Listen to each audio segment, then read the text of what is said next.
every joke and demeaned in every episode. But yeah, ultimately with this story, I guess the questions I want to pass off to you, one, do you think you're going to want to see this documentary, right? See the behind the scenes of what was happening in the real time, both before, during, afterwards? And two, now that we have Jeff explaining why he has been speaking out, for those of you that were a little more on the fence or have kind of gone back over to David's side as we got further from the events that happened, like, does that make you feel any different? Yes, no, why not? I'd love to hear from you. And then, you know, sometimes you'll order a pizza thinking, you know, I'll have half now and save the rest for lunch tomorrow, but then you eat the entire thing and then you melt into the couch like a bag of wet cheese and you wonder, what went wrong with my childhood? Well, we, the human race, have collectively eaten the entire pizza with some oil on top. And that's essentially what this new apocalyptic warning from the United Nations is saying. It's telling us we're all fucked if we don't get our act together. Where the UN Intergovernmental Panel on Climate Change, or IPCC, dropped a more than 3,500-page report detailing the effects already being felt and the catastrophic damage soon to come if greenhouse gas emissions go unchecked. The list of potential harms is long, including sea levels rising several feet and swallowing up entire island nations as well as coastal regions, millions of refugees forced from their homes due to drought, heat, hunger, and natural disasters, the proliferation of disease-carrying insects,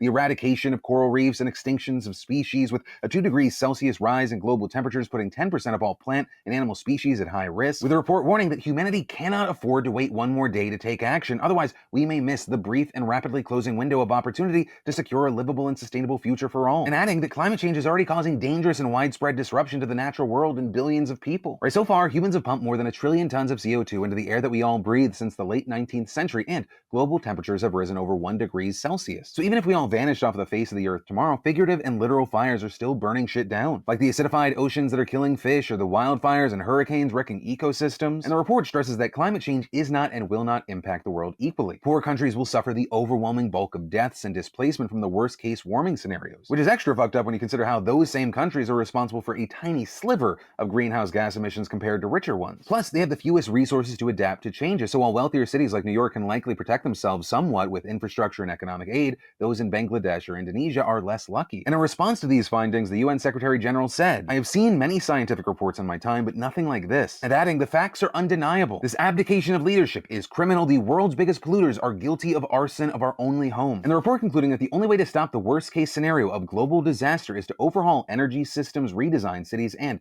revolutionize how humans grow food. So yeah, it's bad, but all the more reason to take dramatic action now. But from that, I want to take a second to thank the fantastic sponsor of today's show, Bokksu. Bokksu offers a great way to learn, taste, and experience Japan's vibrant culture directly from home. They deliver premium Japanese snacks, candies, and tea pairings straight from Japan to your door every month. And by partnering with 100-plus-year-old family snack makers, Bokksu delivers signature authentic selections, providing a Japanese gourmet journey through every month's featured theme. The first Bokksu you'll receive is called Seasons of Japan, curated by their snack experts to bring you a taste of Japan's 4 seasons and of what a year of Bokksu will be like. Every month thereafter, you'll receive a new themed box, and get this, March's curation is special. It's a limited edition box called Sakura Season, packed with all sorts of cherry blossom themed snacks. Brenda and I loved our time in Japan, and we love that each Bokksu teaches you a few Japanese phrases and comes with a culture guide that takes you through the theme, the origins of the snacks, and details on the flavors. So if you want to try some awesome Japanese snacks, click the link in the description and use code DeFranco to get $15 off your first Bokksu order. And then finally today, let's talk about what's happening between Russia and Ukraine again. First up, I want to start with the military situation in the country, but keep in mind, even the most informed reporters right now only know the broad strokes. But in a general sense, there are reports of thousands of Russian casualties, while Ukraine has suffered up to a few hundred casualties across civilians and soldiers. And while deaths have occurred all over the country, most of them have been focused in Kyiv and Kharkiv, the country's 2 largest cities. As a matter of fact, Kharkiv was hit especially hard over the weekend after it repelled a Russian advance into the city. Ukrainian forces are still in control of the city, but the recent shelling has shown a seeming shift in Russian doctrine. Before, its military at least pretended it was avoiding civilian areas, but now it looks like there's a deliberate effort to target residential areas and critical civilian infrastructure. And it's not just Kharkiv being blasted. The Kyiv metro region has also been repeatedly shelled, and some areas have seen widespread destruction, although the Russians have still struggled to make serious incursions into the city. That's just the tip of the iceberg too, as many cities have repelled Russian incursions and face serious bombardment at the same time. But the ongoing military operations have shown the world that not only did Russia underestimate Ukraine's capabilities, it also wasn't prepared for prolonged fighting. Right, entire armored columns are without fuel and are sitting in the middle of Ukraine waiting for gas and food. And there are an increasing number of reports that many Russians didn't even know they were being sent to fight in Ukraine Ukraine. Russia probably also didn't expect so many Ukrainians to take up arms. It's estimated that thousands of civilians have joined defense forces and have been armed by the Ukrainian government, with many others helping by preparing Molotov cocktails, which have already seen widespread use. That being said, it's not all great news for Ukraine. Satellite images show massive Russian convoys being sent to Ukraine to both reinforce forces there as well as resupply them. But notably, both sides did agree to hold peace talks on the Belarus border, though you shouldn't have the most hope there, with Ukrainian President Zelensky saying he doesn't think that that'll amount to much and that it's just a Russian ploy to play for time, though he still agreed to send a delegation. Also, on the note of Zelensky, I mean, one of the only things that Putin has successfully done is turn this man into a war hero. Like, do you remember the coverage we did on Zelensky before he became president? How so many in the world were like, wait, so an actor comedian who played a guy on TV who somehow became president is now running for president and actually became president? So is nothing serious in the world anymore? And then Putin pulls this egomaniacal evil shit,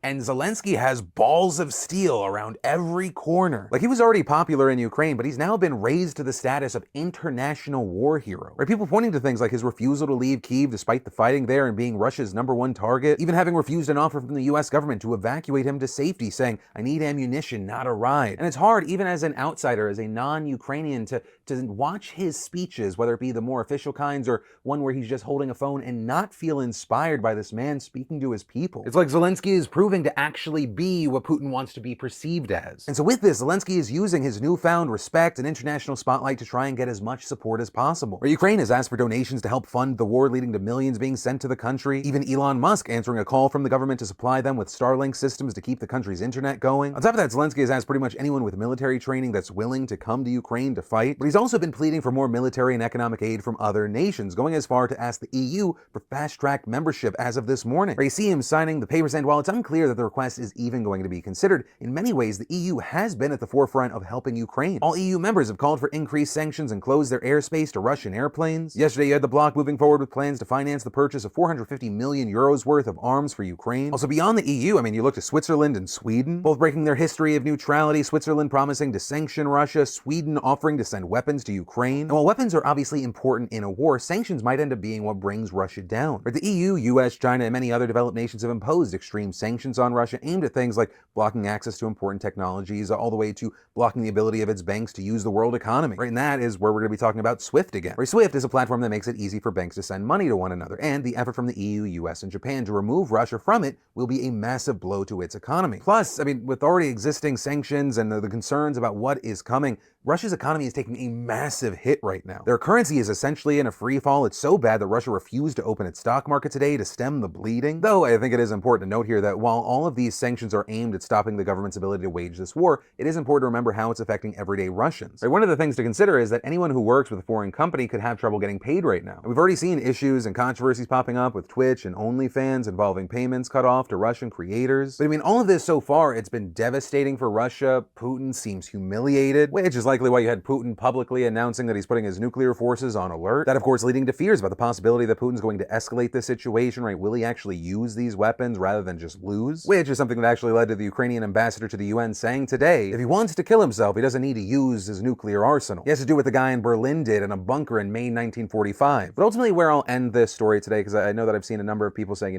is there a way I can help? Like I mentioned earlier, if it's something you want to do, you can directly send money to the Ukrainian military. They made it very public on how to do so. Or if that's not necessarily your speed, there are tons of charities and organizations on the ground trying to give medical help and other resources to the civilians affected by the conflict. I'll include resources down below. Also, there are a number of celebrities that are like matching donations for certain things. Blake Lively and Ryan Reynolds, for example, doubling donations up to $1 million to the UN's refugee agency. So that's a good place to start. More resources will be included down below. But if there is a final thing that I could hit on here, it's really just two things. The first being, I am furious for and in awe of the Ukrainian people. The number who have heeded the call to defend their country. The number of people who have taken this moment to stand up against this fucking monster Putin and this needless attack. And two, I think it is important to remember that this is Putin's war. This is the Russian government's war. This is not all Russians. We've seen that with the protests that continue to grow even though the government is threatening a crazy crackdown on them, whether it be because they don't morally stand for this unjustified attack on Ukrainians who just want to live their lives, or if it's just because they want people to see we're not on board with Russia